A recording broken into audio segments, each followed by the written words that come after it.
What's up, y'all? This is Ty. I am here to review Black Panther Wakanda Forever, which is the sequel to the 2018 smash hit Marvel superhero film, The Black Panther, which starred Chadwick Boseman, the late, great Chadwick Boseman. And we know that film, listen, that film was a huge hit. I remember when I went to see it, people came out in droves and everybody was in there. African garb and different costumes. It was really exciting. Just waiting to see the movie was a lot of excitement. Then when you saw the movie, you saw the technology and the world of Wakanda, how they built it and all that. It was great. It was a great film. So, of course, we were all hyped up for the sequel, Wakanda Forever. I don't know what it was going to be. We were hyped up for the sequel. Then, unfortunately, in 2020, Chadwick Boseman passed away from colon cancer. And that left us, and people saying, well, what's going to happen with the character? Is he going to be, are they going to recast? Is Marvel going to recast the character? And I remember that was such a sad time, because I remember when I did see him on social media, he looked different. He looked like he was getting thinner. And I said, well, maybe he's preparing for a role. And then I saw another time, I looked at him, I said, well, he looked kind of sick. And then you saw people making fun of him on social media and accusing him of being on drugs or whatever. That's why you don't do that. Y'all shouldn't be bullying people like that. And the poor man was dealing with this illness, colon cancer, which he had for quite some time and was still making films. So that was that. So the debate was, are they going to recast or are they going to pay tribute to him in this film? What's going to happen here? So, of course, they decided they didn't recast him. And I know they were tossing names out. I heard names like, oh, it should be Michael John White. He could play him. And there were a few names that I heard people tossing out, but they didn't recast him. Now, before I go any further, I'm going to say spoiler alert, because I don't want nobody mad at me saying, you tell her that I ain't see it yet, don't tell me. Listen, don't watch this yet. If you ain't see it, you shouldn't be watching this, because I'm gonna spoil it, basically. I'm telling you what happened. So, in this one, we see that T'Challa is dying, and Shuri believes that she can make a cure, and she's trying to synthetically recreate the herbs that her cousin destroyed. And, she's trying to just create that, and of course that didn't happen. And T'Challa dies, and so now the Wakanda is mourning. They have a beautiful ceremony for him, and you see the coffin go up and all that. Very beautiful. And then everyone's mourning, and so now this makes people think, oh, Wakanda is a target now. They got that vibranium. Everybody wants that. All the nations are after it. You see the CIA and all this trying to get after it. They even try to come after them and accuse them of, well, listen, you guys won't share the vibranium. And the queen, Ramonda, had to let them know, listen, the reason we're not sharing this because look how you guys behave and how treacherous you will become if you had this powerful substance in your possession. And she said, and by the way, we caught the culprits who tried to take it from us. And I thought that was a great scene too. And we see the CIA, the Navy SEAL down there trying to track and find vibranium, and they can't find it. And then I like this scene where we're introduced to the, how do you say their names? The Talcons, is that how you say their names? And they are King Namor's people. And this is this man that lives underwater with this tribe of people, and they're all, they use vibranium. And so we find out that it's not just Wakanda that has it. It's just people that live underwater that have it as well. And that was fascinating to me. I like that plot. And here's the thing that happened when his people stopped the government or whatever from stealing the vibranium. They thought that attack was done by the Wakandans. And so you have this whole thing where they're like, the Wakandans did that, they're being violent, but it wasn't them.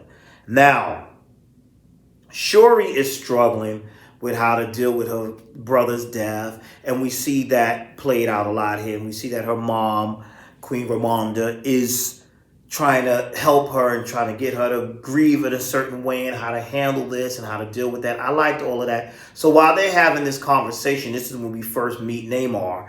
And y'all, I'm sorry if I'm saying the name wrong or whatever. But when we meet him, Namor, he explains to them, first they're like, first of all, how did you get past all our security, dude? We are Wakanda. How did that happen? They were like, wait a minute, this is crazy. And then they noticed that he's got vibranium on him. They're like, wait a minute, this guy could be a serious threat to us. And, he comes from the war, and he's like, listen, Queen, this is what I need from you. I need you to help me track down whoever this is that built this device that's helping them search for vibranium, because we need to kill her. You need to bring her to us. You either help us and we form a team, or listen, I'm going to come back in and destroy Wakanda. That's basically what he was saying. It's like, you help us kill this girl, or I'm going to destroy Wakanda. And we find out that the scientist that created this invention is a young lady who is an MIT student named Riri Williams. And so Shuri, they go out on a mission, whatever, to protect this woman and keep her from getting killed by King Namor. And so what happens is King Namor, there's a big battle scene about that, trying to get this girl. He ends up taking her and the Princess Shuri. And Princess is like, listen, I need to be, take me with you. Listen, I'm the princess. We can negotiate. And they're supposed to do this negotiation. And while that's happening, the queen is like panicking. Listen, I've already lost my husband. I lost my son. Now my daughter has been kidnapped. So they have this thing where she makes an agreement with him, like saying that she makes an agreement basically saying that she's going to she's trying to negotiate with him. She says, listen, we can make this thing work out. But the king, Namor, he's not trying to hear that. He's like, listen, we got to kill this girl. You and I can join forces, and we could, we might as well destroy the rest of these nations, because they're all vicious anyway, and they're all greedy. Like, there was a lot of layers to this. And so while he was a bad guy, I kind of understood he wasn't quite a bad guy. That's what I liked about this is too. I kind of understood his purpose and his mission and what he was trying to do. I understood his mission and what he was basically trying to do, and I did like that. And so, of course, they get rescued. This causes him to react, and so he attacks Wakanda. Now, this is a thing, because I'm not going to go scene by scene with this. I thought the film was very good. I liked the plot. I liked how in these films, they always make it where the villains always have a good point. They're not like just evil. They always have a good point and reason for the things that they do. And he had a good point and reason for the things that he was doing. Was he a little too extreme? Yes. But I did understand his stance. But this is the part that I did not like about this film.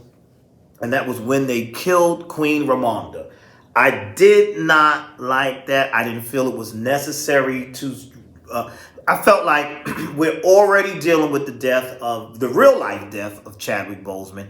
And a lot of fans were really upset about that and really mourning that. So why would you kill the queen? It was just too much. It was too much for me. And I'm like, y'all could have put her in a coma for the rest of the movie and had her come out the coma at the end of the movie or something like that.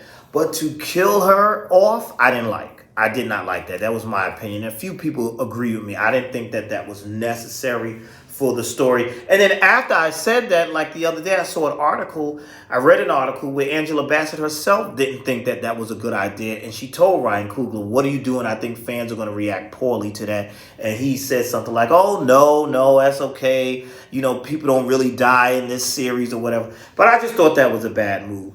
Other than that, I thought the action was good. I thought the acting was great. The set pieces were great. The music was great. We have songs in here by Rihanna that was wonderful.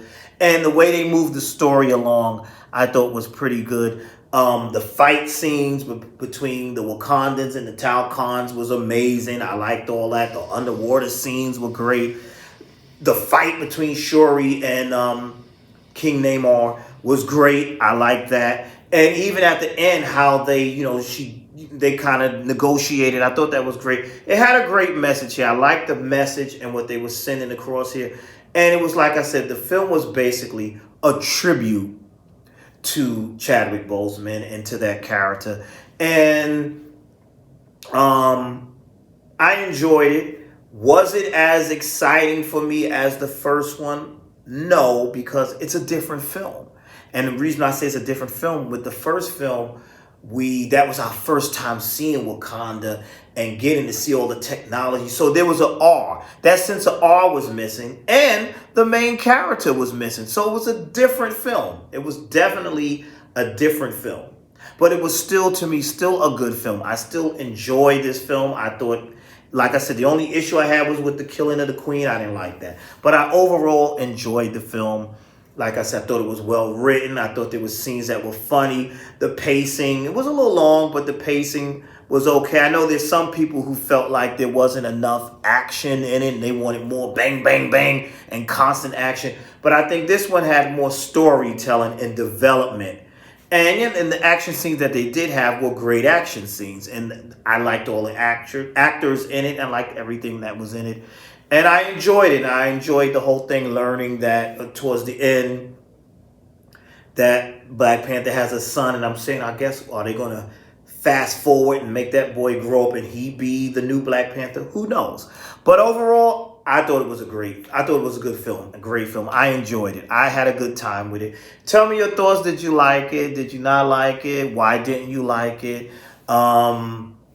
Just leave those comments down below for me. Oh, and there was another thing. There was this criticism. Some people said that there was an agenda to show black men as weak because there was no black man leading this series.